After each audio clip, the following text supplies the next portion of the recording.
శ్రీమాత్రే నమ. జయ గురు దత్తాత్రేయ నమ. ఈ వీడియోలో మనం మార్చి 16వ తారీఖు నుంచి 22వ తారీఖు మధ్యలో జరగబోయే వార ఫలాలు కుంభరాశి వారికి ఏ విధంగా జరుగుతాయి అని పరిశీలించినప్పుడు ఏదైనా కుంభరాశి వారి యొక్క అదృష్టం ప్రతి వారానికి ఇంక్రీజ్ అవుతా రావడం జరిగింది. ఈ వారం మరి రవి అక్కడ ప్రవేశించాడు ధనస్థానంలో. మరి ఎప్పుడైతే ప్రభుత్వ ఖజానా ప్రభుత్వ గ్రహమైనటువంటి రవి ధనస్థానంలోకి వచ్చాడో మిగతా గ్రహాలు కూడా కంపల్సరిగా ధనయోగాన్ని ఇవ్వడం ప్రారంభిస్తాయి. అంటే ఇక్కడ ఏమైంది, మీకు ప్రభుత్వ పథకాలు మీకు అనుకూలంగా ఉంటాయి. మీ యొక్క సొంత గృహంలో మీ యొక్క కుటుంబంలో ఒకరికి ప్రభుత్వ పదవి కానీ ప్రభుత్వ పథకాలు కానీ అనుకూలంగా రావడం జరుగుతూ ఉంటాయి.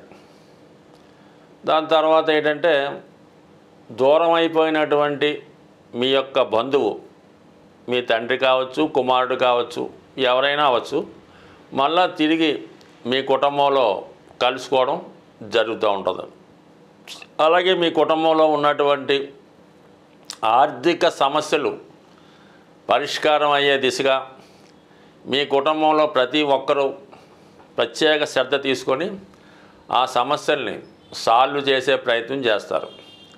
ఎక్కువగా వివాహ ప్రయత్నాలు, చిన్న చిన్న శుభకార్యాలు లాంటి ఏమైనా పెండింగ్ ఉంటే, అలాగే మీరు ఏదైనా సాంప్రదాయంగా వస్తున్నటువంటి కొన్ని ఆచారాలు ఉంటుంటాయి.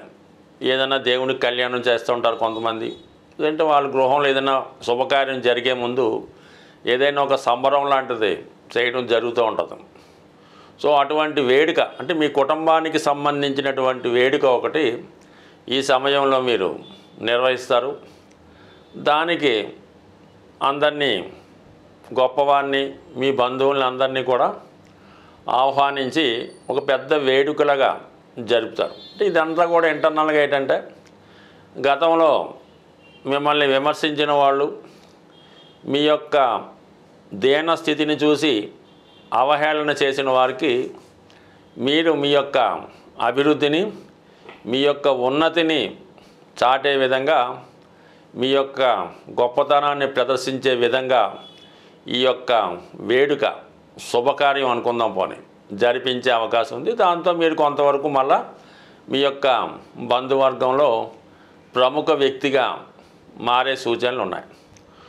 ఇదే సమయంలో మీకు మళ్ళా కొన్ని కొత్త అవకాశాలు రావడం జరుగుతూ ఉంటుంది. అంటే గతంలో మీ యొక్క వృత్తి వ్యాపారాలన్నీ పూర్తిగా వైండ్ అయి మళ్ళీ కొత్తగా మీరు ఏదన్నా ప్రయత్నం చేద్దాం, ఏదో ఒకటి చేస్తే తప్ప మనం ఈ అప్పుల సమస్యల ఊబిలోంచి బయట పడలేము అనుకున్నటువంటి స్థితిలో మీ ఆలోచనకు అనుగుణంగా ఎవరో ఒకరు మిమ్మల్ని మళ్ళా ఒక అవకాశాన్ని ఇవ్వడం జరుగుతూ ఉంటుంది. అంటే వాళ్ళు ఎక్కడో ఏదో ఒక వెంచరో, ఒక ఫ్యాక్టరీయో, ఒక పెద్ద ఎస్టేటో స్టార్ట్ చేసి దాన్ని మీరు చూసుకునే విధంగా మిమ్మల్ని ఆహ్వానించడం జరుగుతుంది. అంటే ఏదేమైనా ప్రస్తుతం కుటుంబంతో ఉన్నటువంటి మీరు మీ యొక్క కుటుంబానికి, సొంత గృహానికి దూరంగా మీ విధి నిర్వహణ చేయవలసి ఉంటుంది. అంటే అది అక్కడ ఉన్నటువంటి బాధ్యతలు, ఇతరుల బాధ్యతలు మీరు మోస్తారు. దానికి ప్రతిఫలంగా మీరు కొంత జీతం అన్న ఇక్కడ సరిపోదు. ఎందుకంటే ఆత్మీయంగా మీరు ఏదో వాళ్ళు ఆహ్వానిస్తారు మిమ్మల్ని, మీ కుటుంబ అవసరాలకి వాళ్ళు చూసుకుంటారు. కాబట్టి చాలా వరకు ప్రస్తుతం ఉన్నటువంటి సమస్యల నుంచి బయటపడి మీ యొక్క కొత్త జీవితాన్ని మళ్ళా వేరే చోట ప్రారంభించడం జరుగుతూ ఉంటుంది. అది మీకు కొంతవరకు మళ్ళీ కొత్త లైఫ్ అని అనుకోవచ్చు. దానికి అనుగుణంగా ఈ గ్రహస్థితి ఒకటి మారుతూ మీ కొత్త జీవితం ఇది పునఃప్రారంభం అయ్యే సూచనలు ఉన్నాయి. దానికి గ్రహాల సహకారం, కుటుంబ సభ్యుల సహకారం అన్నీ సంపూర్ణంగా రావడం జరిగింది. ఏది ఏమైనా మీరు తీసుకునే నిర్ణయం బట్టే ఆధారపడి ఉంటుంది. కరెక్ట్ అయిన నిర్ణయం తీసుకుంటే మీ లైఫ్ ఎక్కడితో సెటిల్ అవుతుంది. లేని పక్షంలో మళ్ళా మీ యొక్క జీవితం మళ్ళా 5 సంవత్సరాలు వెనక్కిపోయి మళ్ళీ మొదటికి వచ్చే అవకాశం ఉంది. సాధారణంగా ఒక వ్యక్తికి సమస్యలు గ్రహాల వల్ల, కామన్గా గ్రహాల వల్లే సమస్యలు వస్తుంటాయి. అయితే ఈ సమస్యలు ఏ గ్రహం వల్ల మనకి వస్తున్నాయి అన్నది మనం తెలుసుకొని ఆ గ్రహం ఏ రాశిలో ఉన్నదో అబ్జర్వ్ చేసి ఆ రాశికి పరిహారం చేయడం వల్ల అసలు సమస్య నుంచి బయటపడే అవకాశం ఉంటుంది.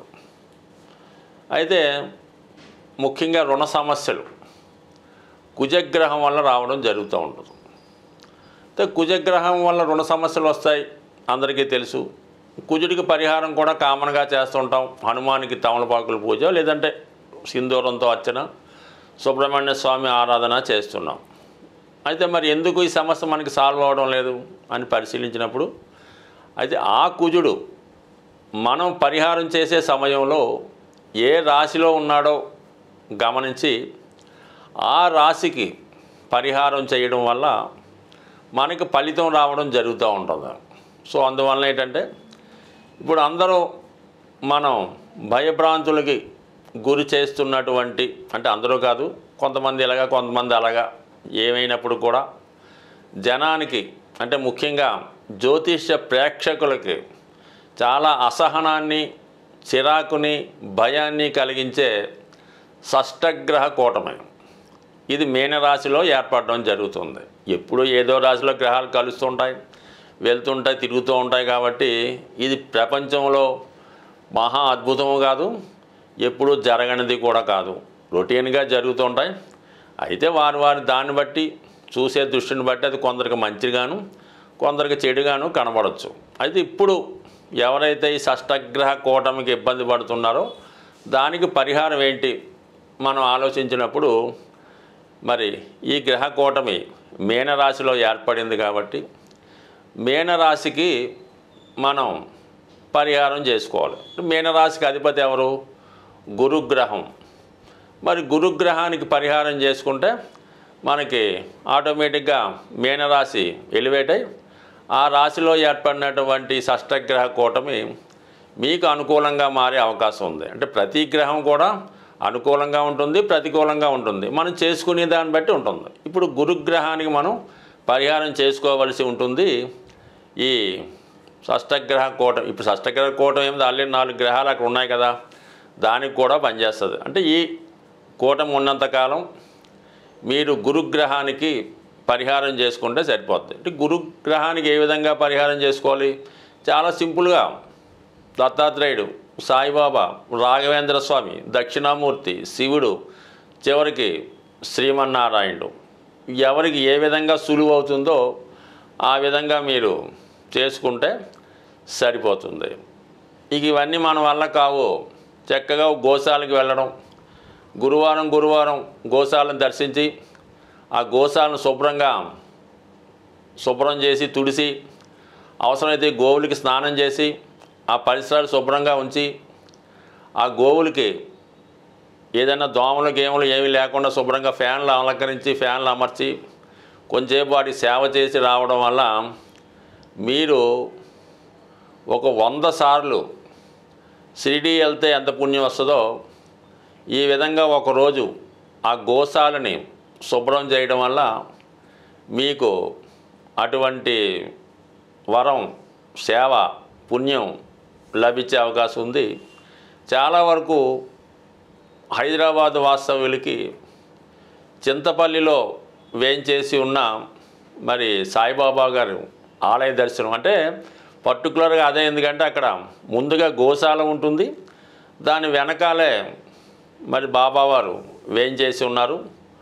అందువలన ఆ గుడికి వెళ్ళే ముందుగానే మనకి గోశాలను దర్శించి ఆ గోవుకి ఆహారం పెట్టి దాని తర్వాతే బాబా గారి దర్శనం జరుగుతూ ఉంటుంది. అందువలన అవకాశం ఉన్నవాళ్ళు మరి ఈ షష్టగ్రహ కూటమి ఉన్నా లేకపోయినా మనకు అనవసరం. ఒక్కసారి మీరు ఎక్కడ ఉన్నా కూడా గోవుని సేవ చేసుకోండి. తర్వాత మీ ఇష్ట దైవాన్ని అంటే మీ గురువుని, ఆఖరికి మీరు ఒక మోటార్ సైకిల్ మెకానిక్ అయి ఉన్నా మీకు విద్య నేర్పినటువంటి మీ గురువుని చక్కగా ఒకరోజు భోజనం పెట్టి ఆయన పాదాలకు నమస్కరిస్తే 1,000,000 జన్మల పుణ్యం మీకు లభించే అవకాశం ఉంది. బట్ ఏదైనా నవగ్రహాలు అనుగ్రహం పొందాలంటే కంపల్సరిగా గురువు యొక్క అనుగ్రహం పొందవలసిందే. మరి ఆ గురువు అంటే మా గురువు మంచివాడు కాదండి, మందు తాగుతుంటాడు, సిగరెట్ కాలుతుంటాడో, ఇవన్నీ మీకు అనవసరం.